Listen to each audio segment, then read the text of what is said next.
Let's bring in Danny Kelly, and we'll look back at all the games this weekend. Hey, Danny. Hey, chaps, how are you all doing? Good. Yeah, Danny. good. Thank you. Good. Yeah. Always nice to have you on, Danny, and nice to chat. I mean, that is such a massive win for Ruben Amorim. I mean, they have to ride their luck, of course, and Gakpo hits the post about 500 times, but for the whole club and for every fan, it's just a great result. Look, yeah,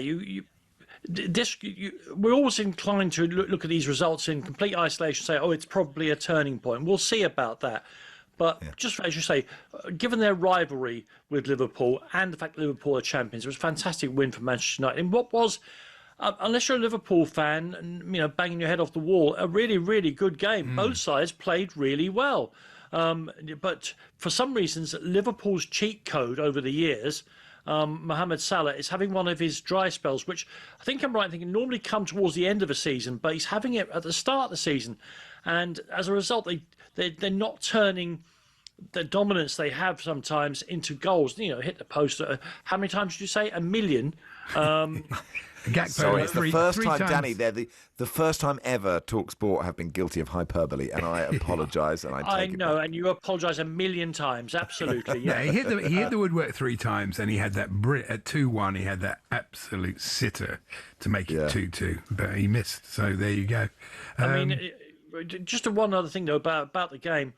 Harry Maguire, in the modern parlance, he's become a finisher. I don't mean a scorer of goals, but the number of late important goals that Harry Maguire gets. And he's a player, it's very easy to mock Harry because he's a kind of lumbering throwback, you could argue. But once he gets up in the opposition penalty area, he's a very difficult man to deal with. And not just as somebody who I was talking about this last night commented, because of the size of his head. There's more to it than the size of his head, surely. It's a great ball in. It's a great ball in from Bruno, which to think about. It was just such a lovely touch there, I think. Sorry, Andy. No, I'm just talking of heads. I mean, the big controversy was, should Michael Oliver have halted play for a head injury? They normally do. You ran right past it. I don't know, they said he didn't see it, but he could see the bloke was on the deck. I expected him to stop play, but he didn't. Some would say good. And they went and scored. I mean, that doesn't... I mean, even Arnie Slot said they should have defended better, but it was an interesting moment. It is an impossible position for referees. We're asking them to make a medical decision in a split second, and the people who are the problem here are the players, the ones who go down having got a wallop on the side of the ear or on the chin, or even in the chest, and make out they've been hit full in the face to try and break up a move. They are making it so that their fellow professionals, one day somebody will be lying there with a serious head injury and a referee will have no idea how consequential it is because he's been duped so many times by people clutching their face. Of course, he was injured. I don't disagree. He had that sort of headwear on. I thought he looked like he was going for a cross-channel swim in the 30s. If he'd been covered in goose fat, you'd have said that's definitely what's happening, yeah. Speaking of split-second decisions refs have to make, I was playing a game last year, and I play in central midfield alongside Henry, the anaesthetist, and our centre forward went down. It looked bad, and Henry ran over and just went, "Yeah, that's an ACL," just like that. I mean, it wasn't. I'm not sure it's the bedside manner that our striker wanted on the floor there, but it was a split-second decision. Was he right? But he was right. He has had more medical training than Michael Oliver, unless Michael Oliver is an anaesthetist, and I don't know.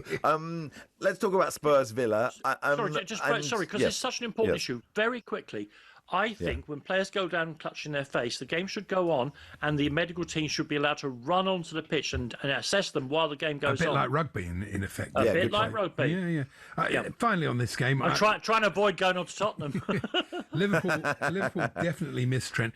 By the way, Sean, your computer's just died of lack of battery. I thought I'd just tell you, so I can't see Max anymore, but I can see him over there, that's fine. I can see you in a little screen there. It's nice to see you. Look they nice. really do miss Trent, don't they? I mean, I think that's got something to do with Salah's form as well, Yeah, the switch of fullbacks to try and change 2 championship-winning fullbacks in one close season, it was always going to be tricky.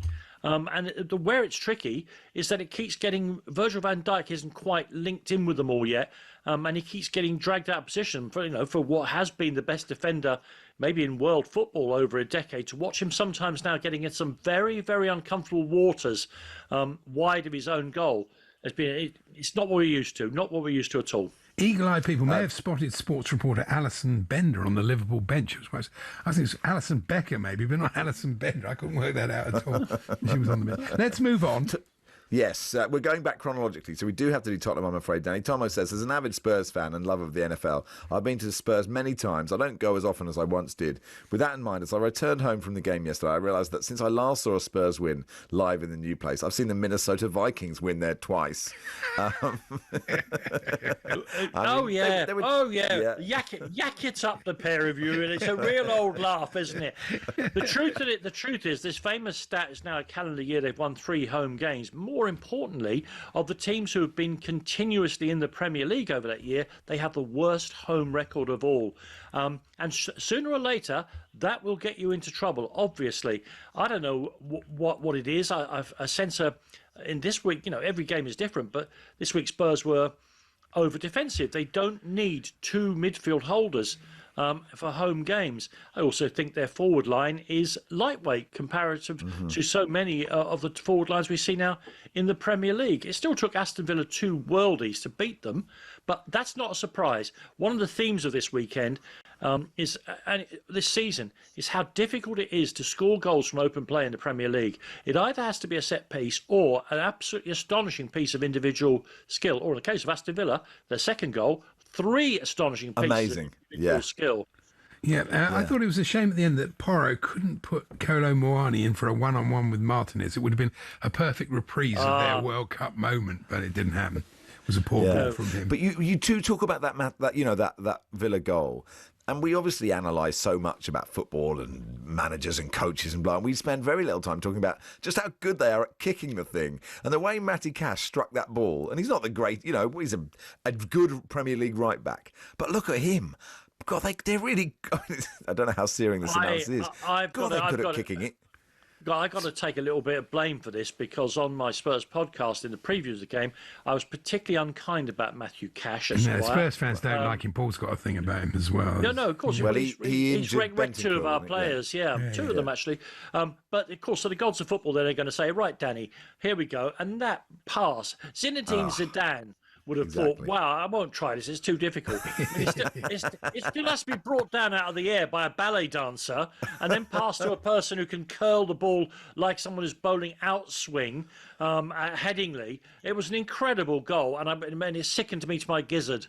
It's amazing how many players struggle, though. I mean, Kolo Muani is a good player, but that air shot in added time, and he just doesn't look the part at the moment. It doesn't say he won't be, but it takes them time. That's the same thing. It's very hard to come into this league as an attacking player, I think. 2 things, as I say, the league is so well organised. The best coaches in the world work in it, and it's so physical. In the last 2 years, the Premier League has replaced Liga and possibly a Championship as the most physical league in the world. We are great big players running at massive speed. It's an incredible sight these days. And I think you're right. Christian Wirtz is finding it, isn't he? That you don't get that even a quarter of a second to do what you were doing so successfully in the Bundesliga, because some big lunk is on top of you like a raptor. Takes time. Yeah. A quick one from Fulham and Arsenal. It was a classic what champions-elect have to do. It was a difficult place to go. They made the point that in the previous 2 seasons they'd dropped points here. They won 1-0 from a set play. That's what Arsenal do. You can't knock it. And it's looking like their year.